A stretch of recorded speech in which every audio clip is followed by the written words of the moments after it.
Our next storyteller we have tonight is Laura Kohoot. She was born in South America and has lived all over the world before settling here in Halifax about 25 years ago. Her plan A didn't work out, but she's happily exploring plan B, embracing the journey of being a human and figuring it out all along the way. Welcome, Laura Kohoot.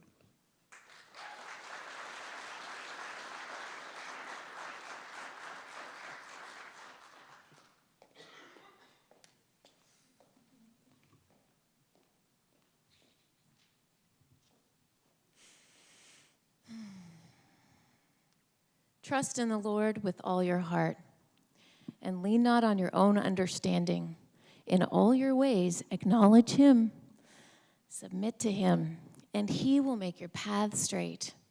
Do not be wise in your own eyes.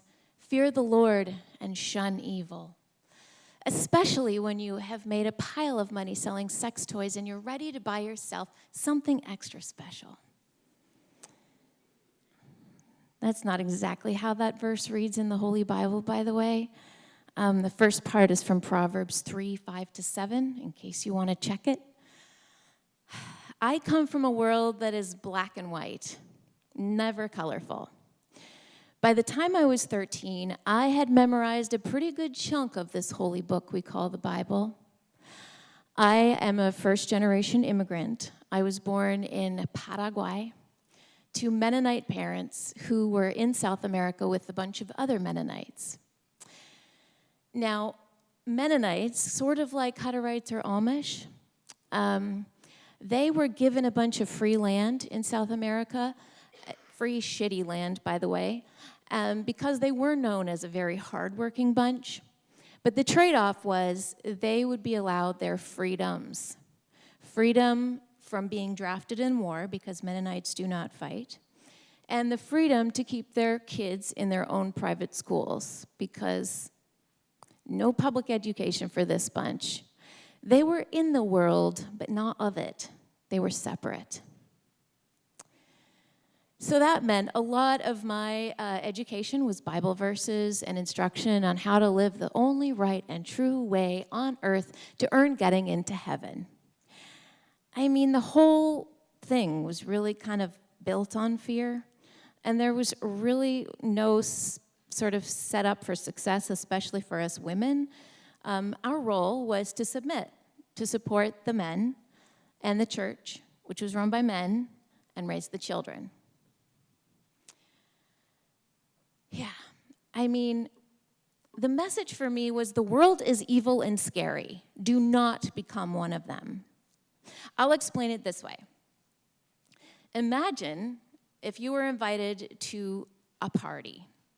Okay, this was a party you would not cancel on. You would never bail on this party, because this party was going to have all your favorite music, all your favorite bands, all your favorite food, open bar, all your favorite people were going to be there. So you would not want to miss this party. Now, in the case of us Mennonites, it was like, oh, you got an invite to the party. Well, you can go to the party, but don't eat that food. And do not drink that wine. And whatever you do, do not have fun and enjoy this party, because the real party's not now, it's later. After you've suffered on earth for 70 or 80 or 90 years, and you're trying to do it all right, the party is in heaven. So you can go to this party, but it is laced in sin and it is evil. Okay. Now, the other thing about Mennonites is they really believe that the sexual part of our humanity is kind of what makes us sinners and secures us as such. I mean, you become a much bigger problem for God and the church when you become a teenager. Those are some risky days. You can so easily be lost to evil, the evil of normal hormonal and developmental urges. So we deny them. We just cut it off. And in the case of us women, we deny all the extra bits too, since we're the gateway to the man sin as well. Is a lot to bear. But that's okay. The burden rests well on my Mennonite guilt shelves. I call them my shoulders. Now, I think you get the picture. Let's fast forward to 2003. The real world is a really different place than the bubble I'd grown up in. I was far, far from the motherland at this point. I was 7 years married and the mother of a toddler, and in a new city, Halifax. My role as the ever-supportive, submissive wife was being seriously challenged. My husband, who was not Mennonite, but we had met in church, so it was kind of approved-ish, had lost his job again. I mean, really, we were in some pretty big, big trouble. So I had somehow managed to get us a job as building managers, like supers for a new apartment building. So that gave us a roof over our heads, but we weren't paid a wage, so we still needed to eat and like buy stuff and kid stuff, you know. So I had tried a couple of different jobs while juggling this new apartment building and this toddler by my side because I couldn't afford the daycare, but it just wasn't working. So when my new friend Rachel offered me a job selling adult toys and female sexual confidence in the evenings for 3 to 4 hours a night or on the weekends, making maximum amount of money, I had to consider it. A Sexy Girl was a new local company that offered home parties for women. So sort of like Tupperware or like Mary Kay or Candlelight, but not multi-level marketing, but with sex toys. So, yeah, I mean, I really had to consider this. It all worked out logistically, right? But remember, I was raised Mennonite by a Mennonite mother who had never, ever said the word sex that I heard. Sexual education was banned in my school. So what did I know about sexual confidence? Not a lot. But I needed to work in the evenings and weekends, but without working in a bar, because that would be scary and so heathen. So home sex toy parties it is. I took the job.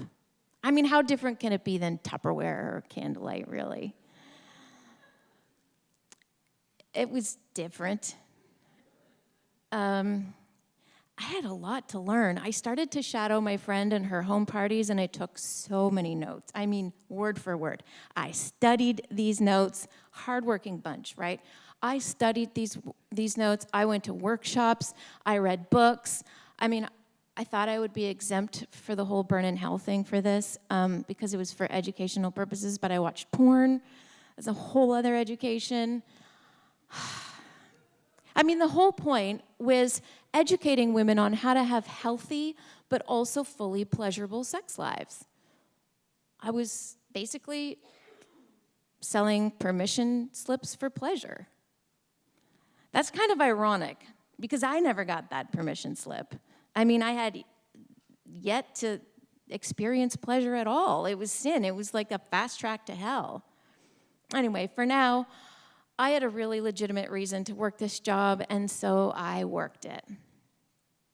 Well, my first night on the job, I was really nervous, but I put on some confidence, like an outfit. I put on my little Sexy Girl t-shirt and my skinny jeans, and I got all my stuff together, and I got to the host's house and went in, got all set up, and the women start to trickle in. And everybody's a little unsure of how this is going to go. So I start out by thanking the host for opening up her living room and getting the father and the kids out of the house. And I let everybody know that this is meant to be fun and educational and to ask questions along the way. But of course, I really didn't want them to ask any questions because if it wasn't in my notes, I was not going to know the answer.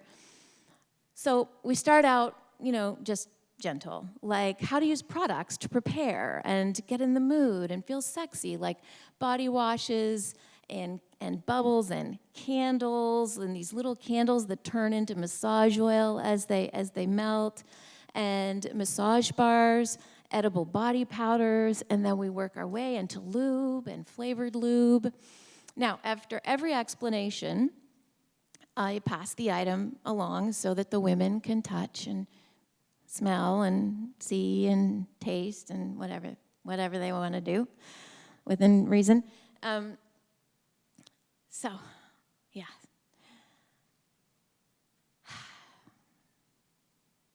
we're passing along the bubbles and the massage bars and all these lovely things. All right, around the halfway point now, before we take a drink break, because of course everybody's having drinks except me, I pass around a couple packages of Pop Rocks, the kids' candy, a potentially surprising addition to a maybe boring blowjob. Speaking of blowjobs, before we take that big drink break, we pass around the books, like Tickle His Pickle, a how-to guide, complete with detailed photos, just to keep everyone excited for what comes next. The toys, of course. So I start out with some of the smaller, less intimidating devices, like the little egg vibrator. Show them how the speeds work and pass it around. And the hot pink rabbit, which is kind of like the egg, but with the little ears and show them the speeds. Okay, pass it around. I mean, this world is really colorful, like literally and figuratively, but literally, like sex toys are all sorts of bright colors, if you haven't ever noticed. Anyway, as we go through the repertoire of the most elite and expensive Fun Factory toys made with special medical grade silicone, for some reason that fact always sticks in my head, things start to get a little more serious again, because every woman in the room really wants the big purple jackrabbit. I mean, with the thrusting motion, the vibration, the rotating beads, and the clitoral rabbit. Yeah, but at $279 plus tax in 2003, not that many women would. I mean, as the night goes on, the drinks get poured heavier and heavier, and the giggles get louder, and all that liquid confidence and this pure, suggestive, educational material turns into lube for their wallets. I couldn't believe how much these women dished out and how much I could sell in one night. I mean, after a few of these parties, it was clear that I was going to make a pile of money. My own confidence was slowly starting to grow with this pile of money. Now, till now, I had only ever shared a bank account with my husband, but as I was gaining my confidence, I decided I'm going to open my own bank account. So I did the responsible things first, like tithe 10% to the church, and paid some bills, and bought my kids some Polly Pockets and whatever else was the toy obsession at the time. But then I thought, I deserve something for me. I mean, I'd been watching these women dish out all this cash for pleasure, and I thought, I really want something for me too. I wanted something fun and like extra, something really special, something really powerful, something pleasurable even. Oh man, I can still remember picking it out. This was huge for me. So at the age of 27, I went out with my very own money and bought myself a big gray KitchenAid mixer. But let me explain. This felt so selfish to me. I had always done fine with all the hand mixers or like little electric beater mixers, and I could knead bread dough really well with my own muscles. I've been doing it since I was a kid, but oh man, did I want something extra. This was bougie to me. I mean, maybe you're thinking like, what about the jackrabbit? Nah. Or maybe like a spa day? I mean, you'd been working really hard. I'd been working hard and keeping up all my duties as wife and mother. No. Or maybe like a dress or a new pair of shoes.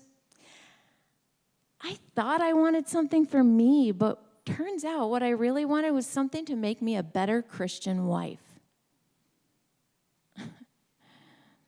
After all the education and experiences and information I had recently acquired, I couldn't take the Mennonite out of my desires as fast as I could make a pile of money selling sex toys. I mean, I was in and of the world now, but I was still a Mennonite woman at my core. Well, I ended up quitting that job after about a year. I could only lie to my family for so long. I told them I sold bath and body products. They still think that. They're not here. And they don't know how to live stream either. But really the thing was, I couldn't handle the self-judgment and all that guilt for too long. The kind of pleasure that I was selling was still totally off of the table for me. I still had a lot of deconstructing to do. That took me another solid 20 years or so of chipping away at all those Bible verses and all that messed up theology and that purity culture dogma that had been poured into me like concrete. Chipping away, and a few sticks of dynamite I'll call divorces. It took me a really long time to open myself up and to give my own self the permission slip for pleasure that I was handing out at these sexy girl parties. But back in 2003, that sexy money was way too colorful for me. Thank you.